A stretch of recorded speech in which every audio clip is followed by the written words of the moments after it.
감사와 찬송과 영광을 올려드립니다. 어제와 다른 새날을 허락하시고 어제 일은 어제 일로 족하게 아무리 좋은 일도 다 지나간 것이고 아무리 나쁜 일도 다 지나간 새로운 한날을, 새 시간을, 새 생명을 주시니 아버지 감사합니다. 아버지 하나님, 이 시간 하나님 앞에 나온 한 심령 위에 하늘문을 여시고 진리의 영으로 성령의 영, 생명의 영으로 이 시간 임하셔서 오늘 하루를 살아가는데 꼭 필요한 말씀을 주시고 우리 인생 가운데 마음에 새겨두고 신비에 새겨야 될 그러한 말씀을, 깨달음을, 레마를 각 심령에게 허락하여 주옵소서. 이 시간 말씀을 전하고 듣겠사오니 저희 모든 심령의 입술과 귀와 눈과 마음을 하나님께서 주장하여 주옵소서. 예수 그리스도 이름으로 축복하며 기도 올리옵나이다. 아멘. 자, 11장에서는 출애굽 당시에 이스라엘 백성들을 하나님께서 기적과 같은 기적을 베푸셔서 능력을 베푸셔서 광야 생활을 끝나게 하시고 자유를 주셨는데 그들이 하나님을 불신하고 하나님의 은혜를 저버리고 배은망덕한 모습을 보였듯이 호세아 선지자 당시의 이스라엘이 그와 같다라고 얘기를 합니다. 출애굽의 은혜를 입었는데도 그 은혜를 저버린 당시의 이스라엘 백성들처럼 호세아 당시의 이스라엘 백성이 똑같이 그러고 있다. 오늘날 많은 크리스찬들의 모습을 봐도 마찬가지고 저희들의 내 모습을 봐도 하나님이 베풀어 주신 은혜가 있는데 그 은혜는 기억하지 못하고 불평하고 불만하고 한숨 짓고 제가 늘 말씀드립니다만 구원의 은혜를 입었다. 부활의 믿음을 가진 사람들은 아니 다시 살게 해주는 것보다 더 귀한 은혜가 있을까요? 그런데 뭐가 좀 안 되고 뭐가 좀 어렵다고 불평하고 원망하고 한숨을 짓는다. 그거는 구원의 은혜를 입은 사람의 모습은 아닐 거라는 거죠. 그런데 어떻게 구원의 은혜를 입은 출애굽 당시의 이스라엘 백성들이 어떻게 했어요? 분명히 경험을 했단 말이에요. 바다 갈라지는 거, 하늘에서 만나 떨어지는 거, 바위에서 물이 솟는 거 다 경험을 했는데도 그런데도 모세, 아론 원망하지요. 하나님 원망하지요. 근데 그걸 왜 보여주셨냐 우리에게? 너가 그럴 수 있다는 거지. 근데 우리가 그러고 살고 있다는 거지. 그러니까 구원의 은혜를 입었는데 왜 한숨을 짓냐 이거지. 구원의 은혜를 입었는데 왜 불평과 원망을 하냐 이거지. 그렇죠? 뭐 이성적으로는 그게 고개가 끈적여지는데 왜 삶 속에서는 그게 안 되냐는 거죠. 돈 버는 게 좋으세요? 다시 살려주는 게 좋으세요? 아니 다시 살게 해주시겠다잖아. 하나님. 영생을 주시겠다잖아. 부활의 은혜를 주시겠다잖아. 그런데 뭐가 그렇게 한숨을 질 일이 있고 뭐가 좀 안 된다고 불평하고 원망하고. 하나님의 말씀을 보면 범사에 감사하라라고 명령하셨는데 그럴 수밖에 없는 거지. 다시 살게 해주시니까. 그러니까 범사에 감사할 수밖에 없는 거죠. 이 짧은 인생 짧아. 더 중요한 거는 짧고 뭐 길고를 따지기 전에 언제 하나님이 부르실지 몰라. 언제? 그러니까 그냥 하루에 눈을 뜨고 새날을 맞이했으면 감사할 것밖에 없는 거지. 일할 수 있는 거, 운동할 수 있는 거, 공부할 수 있는 거, 먹을 수 있는 거, 걸어 다닐 수 있는 거, 감사할 거 천지인 거예요. 그러니까 매일매일 그 정신으로 그 자세로 살아야 그래야 하나님의 복이 옵니다. 그런데 이것도 안 되고 저것도 안 되고 이것도 왜? 그건 이제 다른 사람을 비교하니까 그런 건데 주변에 자꾸 우리 안목의 정욕이 있잖아. 견물생심 눈에 보면 품지 말아야 될 내 마음에 품어진다는 거지.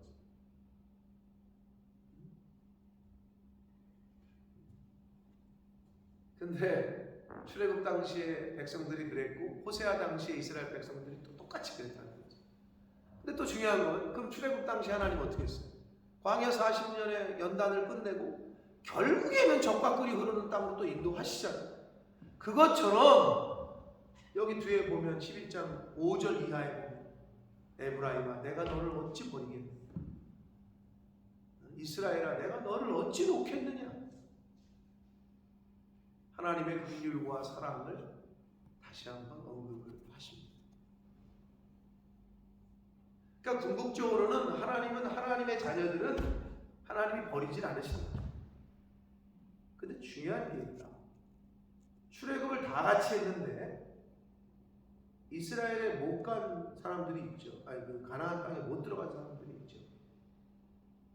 자, 그러면 여기서 우리가 궁금해야 할 거는 뭐냐? 생각을 해봐야 할 거는 가나안 땅에 들어간 사람들이 하나님의 자녀였냐? 출애굽을 다 같이 했을 때 그 사람들이 다 하나님의 자녀였냐?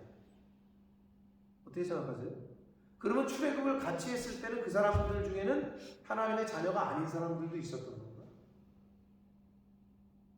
가나안 땅에 들어간 사람들만 하나님의 자녀인가? 라고 생각을 한다면 또 퀘스천이 있는 게 뭔지 알아요? 그럼 가나안 땅에 들어갔을 때 거기에 들어간 사람들은 모두 완전했나? 아니, 고라 가나안 땅에 들어간 사람이에요. 고라의 반역. 네? 아이성 실패한. 그리고 가나안 땅에 들어가서 하나님의 말씀대로 다 살았나? 안 그래. 자, 그럼 우리가 생각해 볼 게 이거야. 출애굽했을 때 전체가 다 하나님의 자녀인가? 하나님의 자녀는 버리지 않으시겠다는데, 하나님의 긍휼은 하나님의 자녀들에게는 긍휼이 영원할 거라는데, 그럼 가나안 땅에 들어간 사람들인가? 그것도 아닌 것 같아. 왜? 가나안 땅에 들어가서 또 헛짓거리 해가지고 죽은 사람이 있으니까. 그럼 더 나아가서, 그러면 다 정복 전쟁 끝나고 나서, 그럼 아수르에게 지금 망하고 이제 너희들 아수르에게 다 멸망당한다 이러잖아요. 그럼 어떻게? 그러면 또 그 사람들이 하나님의 자녀들이 아니었나? 어떻게 생각하세요, 여러분? 이거는 답이 없는, 어떻게 보면. 그럼 출애굽 당시에 그 전체가 다 하나님의 자녀로 봐야 되는 거예요. 그게 구원이니까. 하나님의 자녀들이죠. 보기에 하나님의 자녀니까 구원을 출애굽을 시켰으니까. 그런데도 하나님의 자녀들인데도 타락할 수 있다는 거죠. 그게 중요한 우리에게 던지는 메시지야.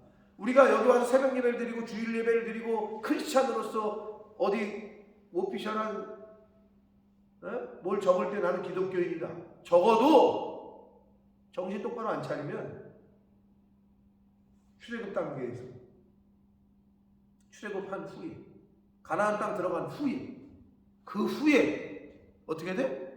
타락하고 떨어지고 이렇게 될 수 있다라는 거를 우리가 성경을 보면서 깨달아야 돼요. 그럼 나는 어떠냐는 거지.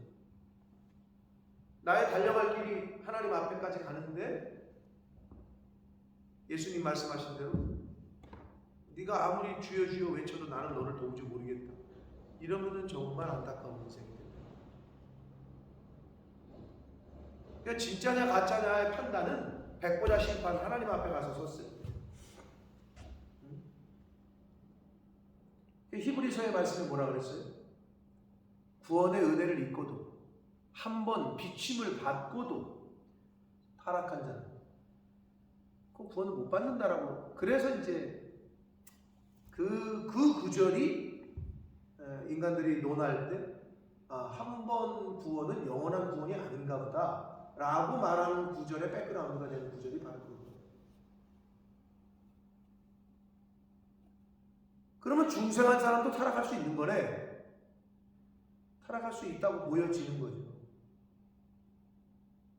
나 예수 믿었으니까 난 됐어 이제. 그가 아니라는 거죠. 구원을 이루어 가야 된다는 거죠.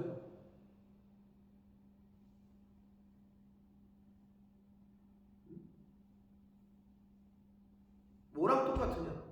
아니 나는 이제 프로 계약했어. 운동선수가. 그럼 그걸로 끝이야? 이루어 가야 된다니까. 계속해서 더 훈련하고 더 열심히 하고 더 열심히 하고. 그래야 경기에 나가지. 안 하면 어떻게 돼? 가레스 베일이라는 선수가 있어요. 모르시는 분은 모르고 아시는 분은 아시죠. 토트넘에서 잘해가지고 바로 레알 마드리드라는 팀에 갔어요. 일주일에 주급이 6억이에요. 6억. 일주일에 한 경기 뛰고 6억을 받았다. 어마어마한 거예요. 근데 그걸 5년 계약했네. 5년인가 7년인가. 근데 감독이 바뀌면서 1년인가 2년 동안 한 경기도 못 뛰어요. 근데 어떻게 되는 줄 알아요? 그냥 맨날 골프나 치러 다니는. 경기를 안 내보내주니까. 감독하고 이게 있어가지고. 근데 웃긴 건 뭐냐? 안 뛰어도 6억은 주는 거야. 매주 6억을 줘.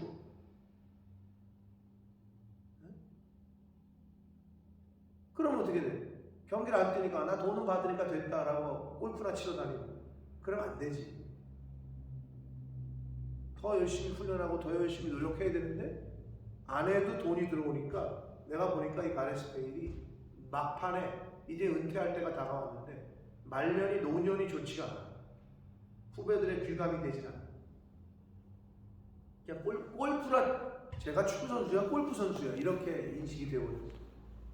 그 이유는 일단 돈을 주니까 안 뛰어도 네가 경기 안 내보내? 그럼 나는 놀러 다니지. 근데 이거는 훗날 후배들에게도 별로 귀감이 되지 않아요. 뭐 돈의 액수가 커서 그런가가 아니고 손흥민이가 토트넘으로 와서 2년 동안 경기를 못 뛰었어. 벤치에만 앉아 있었어. 그러니까 오죽하면 감독한테 나 다시 보내달라 독일로. 뭐 그럴 때가 있었어. 그런 시간이. 그런데 경기 안 뛰고 보면 가레스 베일처럼 안 뛰어도 당시에 계약된 대로 한 뭐 1억인가 주급이 1억 5천인가 2억이었단 말이야. 지금은 3억이 넘지만 안 뛰어도 1억이 들어오니까 골프나 치러 다녔다고 생각을 해봐. 지금의 손흥민이가 없지.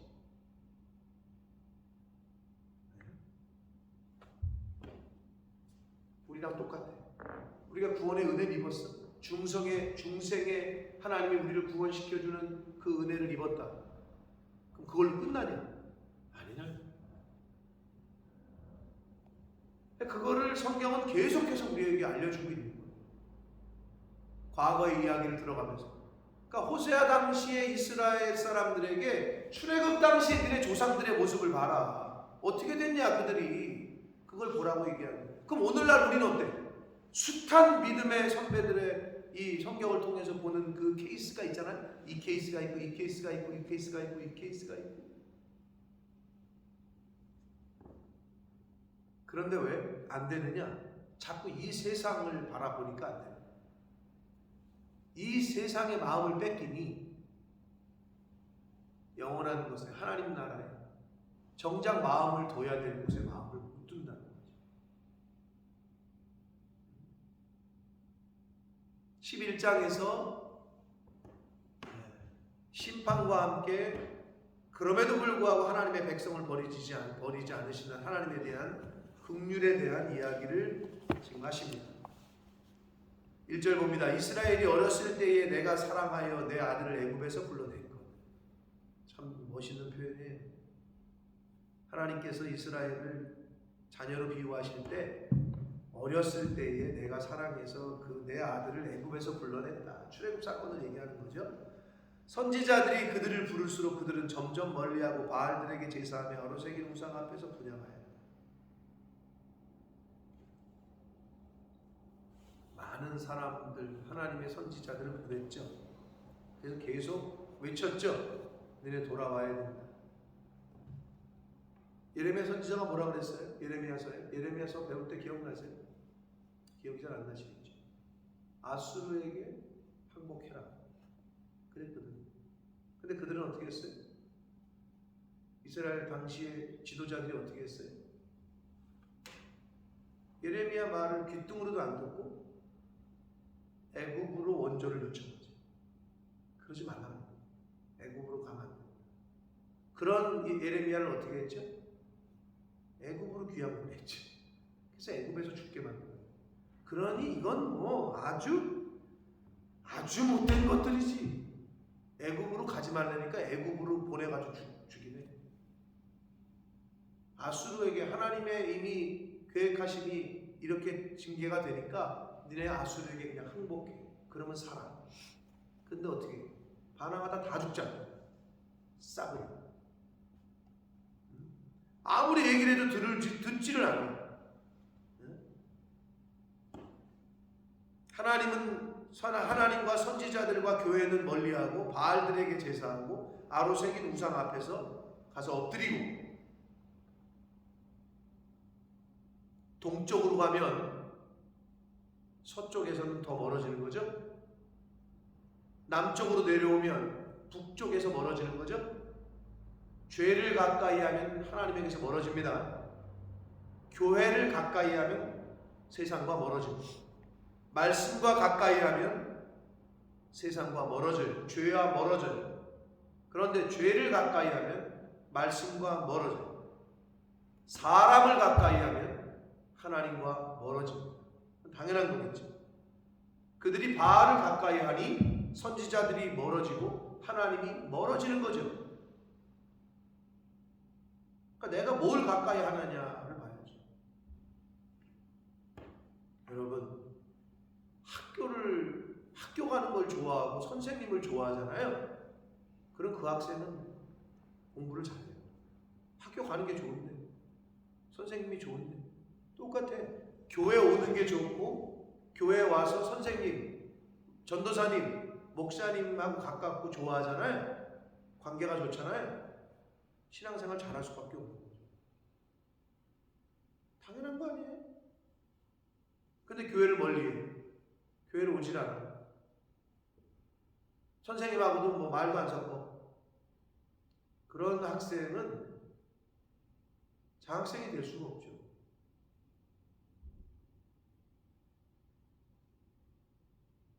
답은 정해져 있어요. 왜 교회 마당이라도 밟고 가라고 그랬어요? 근데 오질 않아. 왜? 피곤하다는 이유. 왜? 힘들다는 이유. 피곤해도 근데 직장 출근은 잘하네. 아이러니하죠. 나 힘들어서. 근데 출근은 잘해. 뭐가 우선이요?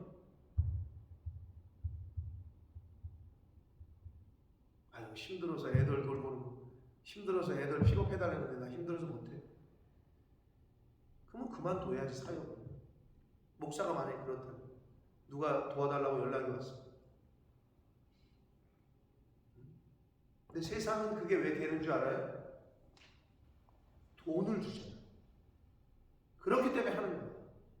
그래서 돈을 주는 거에 대해서 하는 일은 하늘나라에 상급이 없어요.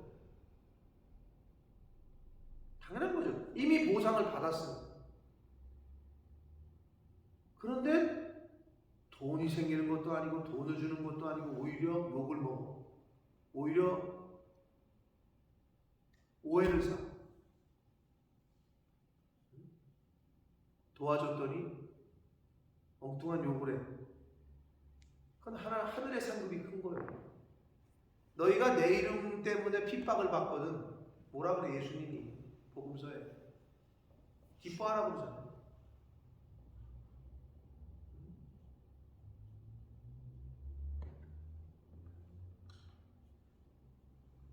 3절 봅니다. 그러나 내가 에브라임에게 걸음을 가르치고 내 팔로 안았음에도 이스라엘 백성들을 하나님께서 걸음을 가르치고 안았다. 어린 아이를 비유해서 그러셨죠. 그런데도 내가 그들을 고치는 줄을 그들은 알지 못했다. 목회자도 마찬가지예요. 목사가 끝까지 참아줘요. 참아주고 인내하고 권면하고. 그런데 그거를 몰라.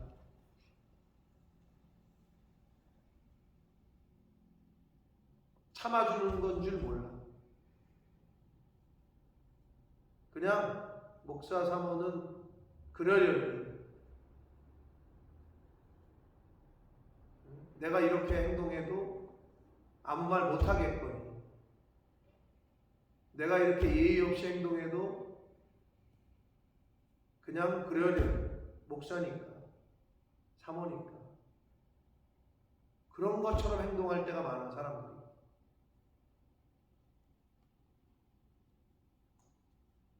이미 그렇게 돼버렸죠. 이미.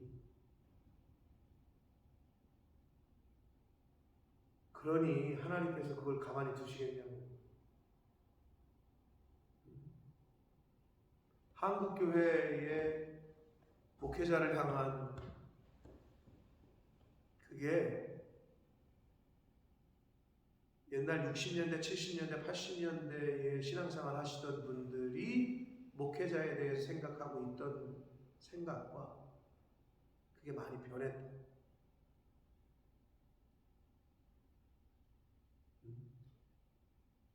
여러 가지 요인에 의해서. 그럼 그 당시 목사님들은 신령했고 지금의 목사님들은 그러지 않아서 그러느냐? 뭐 그럴 수도 있지만 하나님이 보시기에 이제 이게 풀로 차잖아요. 그럼 이제 노아 때처럼 악이 관영하고 하나님이 보시기에 소돔과 고모라처럼 이제 악이 관영하면 그때는 말 그대로 불을 내리십니다.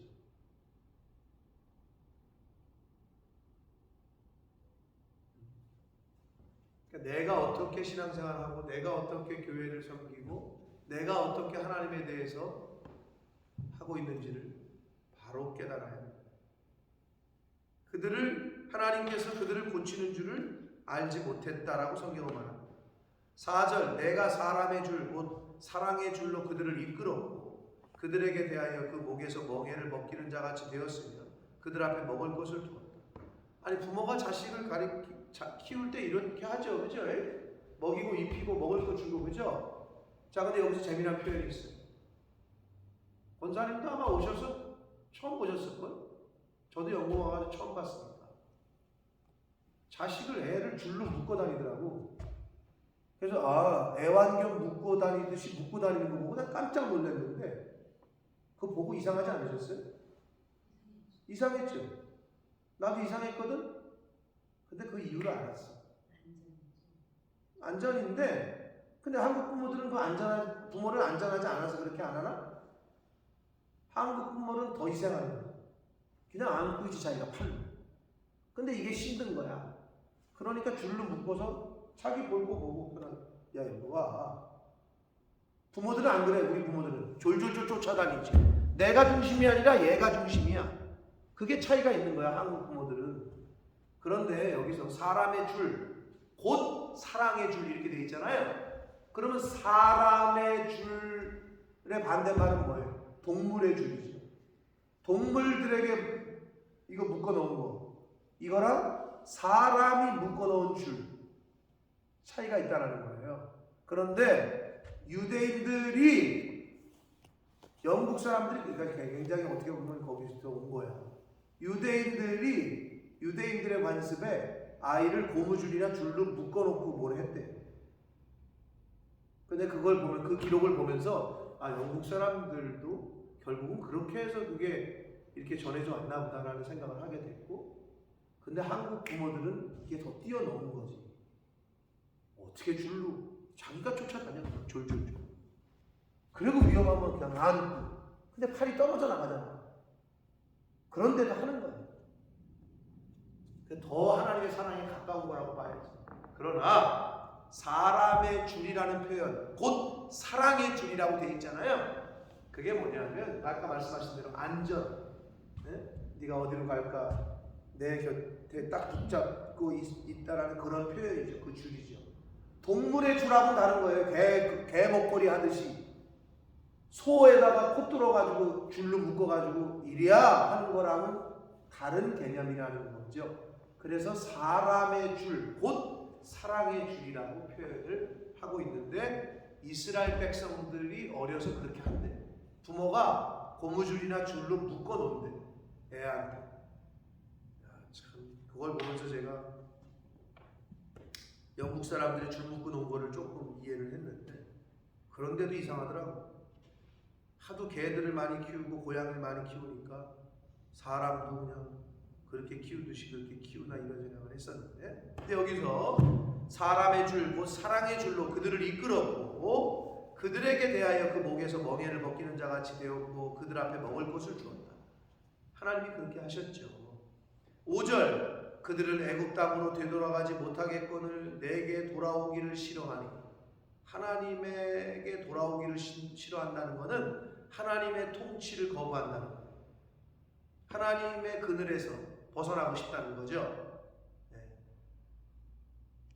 아수르 사람이 그 임금이 될 것이다. 하나님의 통치를 거부하는 것은 스스로 사탄의 지배에 들어가는 거나 마찬가지입니다. 여러분, 자녀들이 부모의 말을 거부한다. 나는 아버지 엄마의 그늘에서 나는 이제 벗어나고 싶다 이 뜻이에요.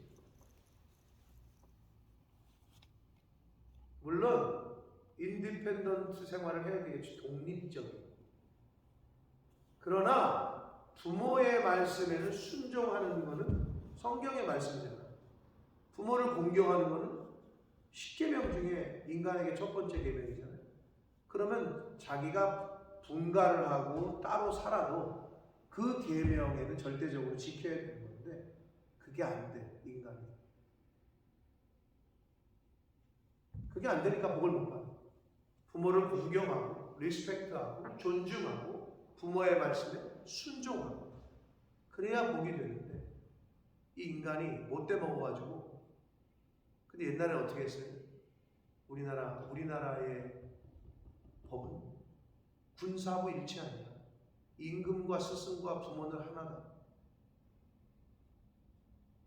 그림자도 안 밟았다고. 그렇게 존중을 하고 부모에게 막하는 자식은 호로 자식이라 해가지고 동네에서 공동체적인 징계를 했다. 저건 완전히 못된 호로 자식이다. 근데 오늘날 어떻게 해? 이건 완전히 거꾸로 됐지. 자식에게 부모가 매를 맞는다니까. 정신 똑바로 안 차리면 매 맞아요. 욕 먹는 건 둘째 치고 매 맞는다. 아주. 그 얼마나, 만약에 그렇다면 야, 인생을 산 게 얼마나 후회합니까? 근데 하나님 앞에서 하나님 보실 때는 그런 거야. 이스라엘 백성을 내가 그렇게 키웠는데 얘네들이 완전히 배신과 배반과 그런 모습을 하는 거죠.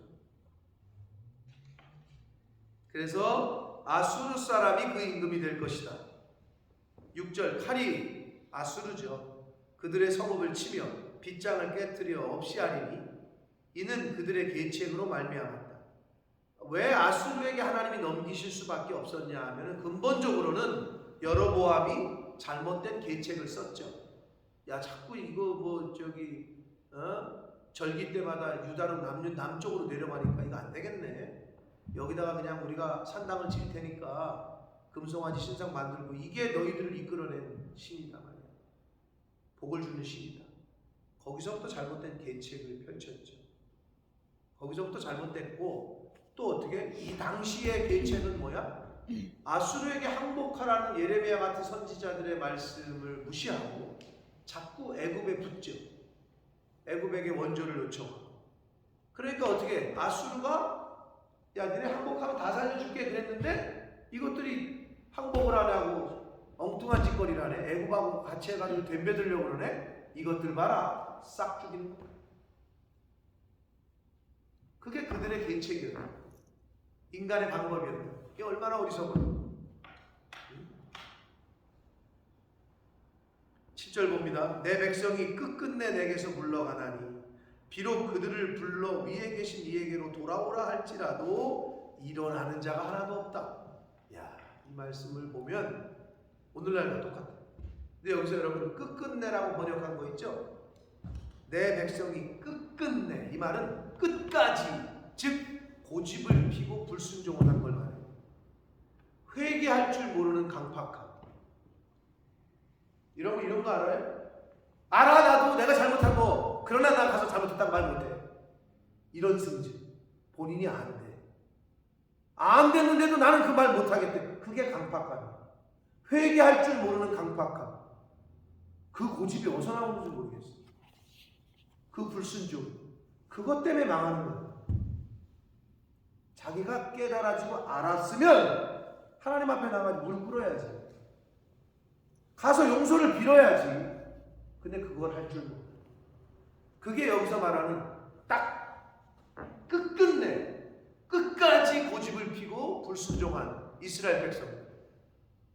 불러서 오라고 했는데도 위에 계시니 즉 하나님께로 돌아오라. 와서 회개해라. 용서를 빌어라. 근데 뭐라 그래요? 일어나는 자가 하나도 없다. 그래서 여러분 오늘날 내가 다른 우리 후배들이나 목회자들하고 얘기할 때 아무리 권면해도 안 듣는 사람이 있다. 뭐 그럴 때 성경의 말씀을 하셨어요. 어쩔 수 없어요. 안 돌아오지 않아. 그러니 그 사람 때문에 애먹지 말고 왜 그 사람 때문에 다른 사람들에게까지도 피해를 가게 하냐. 그냥 목회를 하셔라. 힘들어 죽겠네. 죽지 말아라. 안 돌아온다니까. 끝까지 고집을 피워. 근데 그거를 버리는 게 신앙생활. 8절 봅니다. 에브라임이여 내가 어찌 너를 놓겠느냐. 하나님의 짝사랑이죠. 이스라엘이여 내가 어찌 너를 버리겠느냐. 내가 어찌 너를 아드마같이 놓겠느냐. 어찌 너를 스보임같이 두겠느냐. 내 마음이 내 속에서 돌이키어 나의 긍휼이 온전히 불붙듯 하도다. 하나님의 그 자녀를 향한 애끓는 사랑과 긍휼을 표현하시는데 여기서 아드마같이 놓겠느냐 스보임같이 두겠느냐 라고 나오잖아요. 자, 이 말은 창세기 14장과 신명기 29장에 보면 나오는데 이 아드마 스보임은 소돔과 고모라의 주변 도시. 그러면 호세아가 특징이 소돔과 고모라를 얘기해서 비유를 들어서 쓰지 왜 아드마 스보임 듣지도 못해. 근데 이게 호세아의 그 글의 특징인 거예요. 소돔과 고모라가 아닌 이름 없고 듣도 보도 못했던 소돔 옆에 드보와 아드마 그리고 고모라 옆에 스보임 주변에 있던 도시거든요. 근데 같이 다 망했어요. 같이 망했거든요. 그러면 이스라엘 백성들이 어떻게 보면 바알 옆에 있다. 엉뚱한 이방 사람들이 하는 짓거리를 따라했잖아요. 그러니까 소돔과 고모라 옆에 있다가 망했던 그 두 도시처럼 너네들이 지금 그 꼴을 당할 거다. 아드마와 스보임 같이 소돔과 고모라의 옆에 있던 도시가 망했던 것 같이 너희들도 그럴 거다라는 교훈을 하시기 위해서 아드마, 스보임, 소돔과 고모라의 옆에 동네 이름을 주변에 있던 도시를 들어쓰면서 이야기를 하십니다. 근데 하나님께서는 내 마음이 너를 돌이켜 나의 긍휼이 온전히 불붙듯 하도다. 그래도 사랑하시는 거죠. 근데 아까 서두에 말씀드렸어요. 어떤 사람이 그러면 믿는 사람이었느냐. 근데 끝까지 남아있는 사람이 믿는 사람이거든요. 우리들이 입장에서 볼 때는. 근데 하나님은 다 아시는데 결국 렘넌트 사상이 뭐냐. 남은 자, 끝까지 남은 자가 진짜였던 거지. 출애굽을 다 했는데 다 하나님의 백성인 줄 알았더니 웬걸 다 죽었어. 가나안 땅 들어갔는데 그럼 얘네들인가 싶었더니 웬걸 가나안 땅에 들어가서 또 호적거리 하는 것들이 있네. 계속 구분되죠. 계속 떨어져 나가. 렘넌트 사상의 핵심은 남은 자는 말 그대로 남은 자, 끝까지 남은 자가 진짜예요. 그래서 여러분 오늘날에 그런 말 하잖아요. 누가 진짜 이기는 자라고? 끝까지 견디고 남은 자가 이기는 자라고 그런 말 하잖아요. 그러니까 똑같은 거예요. 아주 성경적이에요. 렘넌트는 남은 자가 될 때 그 사람이 진짜 은혜를 입은 자다. 하나님의 긍휼을 입은 자다.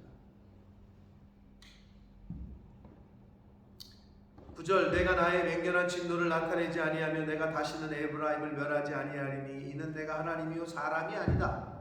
내 가운데 있는 거룩한 이 우리 심령 가운데 있는 성령 내 주 교통하시는 성령님은 진노함으로 내게 임하지 아니한다 라고 말씀하세요. 성령이 임하면요 마음이 뜨겁지 성령이 임했는데 차가운 거는 그 성령이 임한 사람이 아니에요. 하나님의 영이 임한 사람은 온화하지 하나님의 영이 임한 사람은 부드럽지 날카롭지 않아요. 절대로. 하나님의 영이 내 속에 임하잖아요. 뜨거워요. 따뜻하고. 그러면 티가 나지. 이 사람이 성령이 있는 사람이 없는 사람인지. 교회 왔는데도 매 그냥 날카로워. 건드리면 쏠 것 같아. 이 사람은 성령이 없는 사람이야. 이건 100%예요. 근데 교회 왔는데 그냥 얼굴만 봐도 그냥 온화하고 부드럽고 따뜻하고 이게 성령 있는 사람이에요. 그 구분하기 굉장히 쉽죠. 영분별이 그렇게 어렵지 않아요. 딱 보면 나와요, 답이.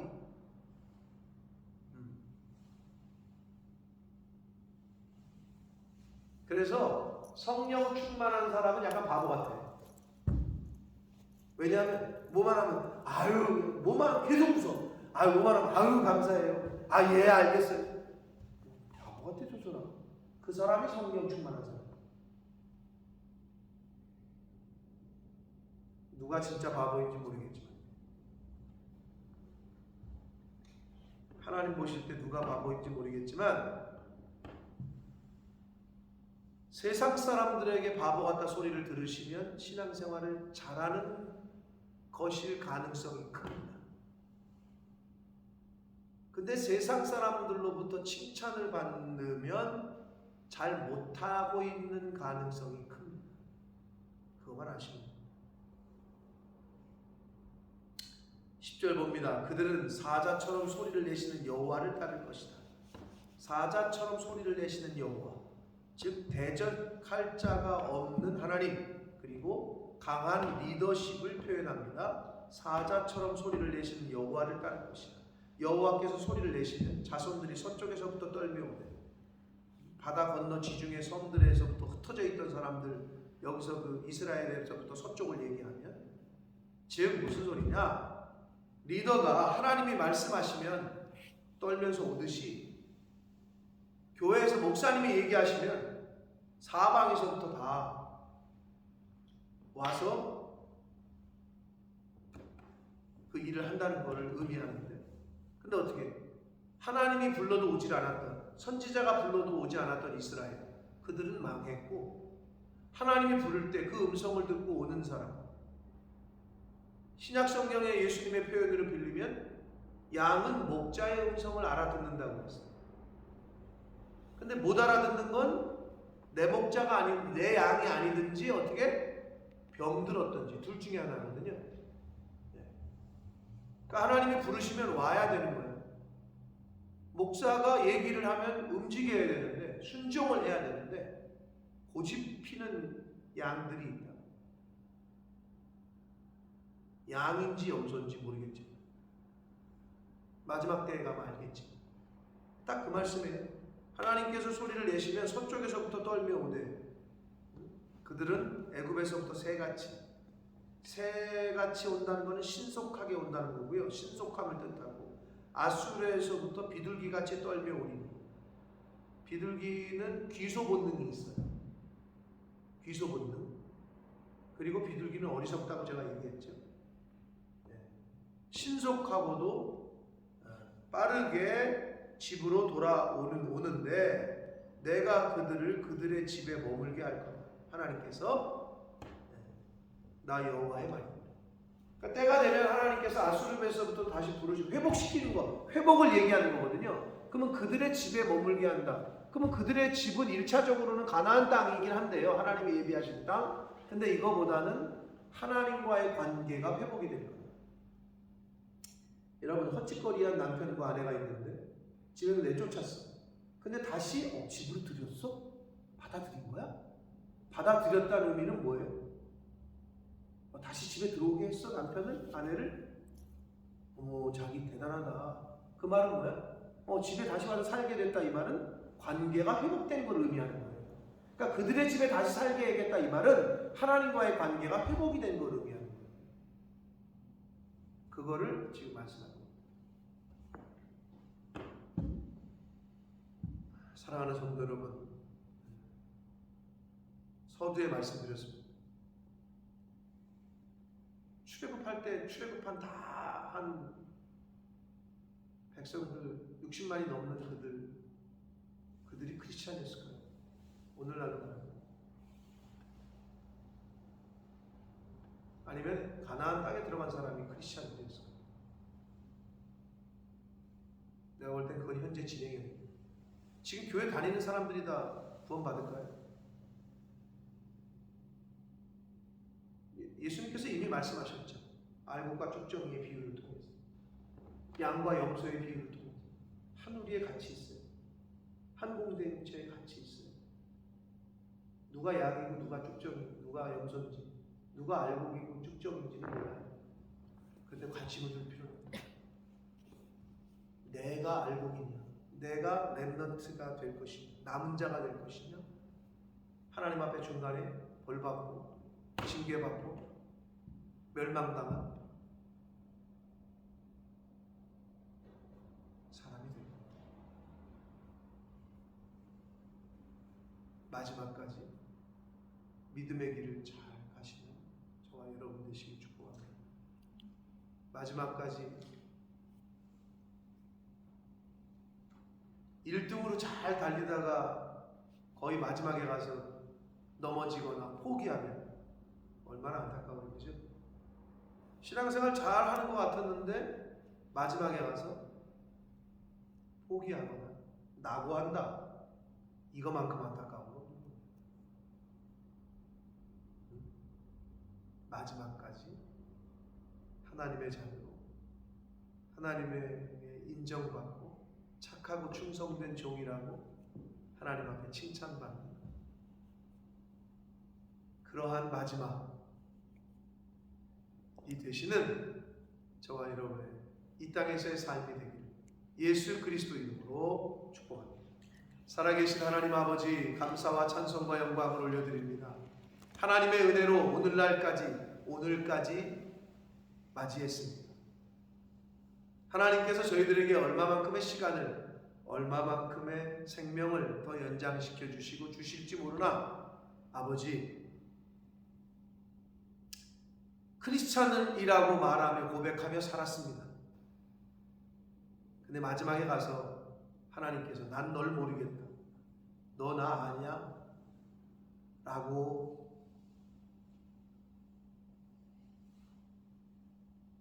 물으실까 두렵습니다. 아버지, 하나님 말씀을 잘 배우고 듣고 또 말씀에 순종하여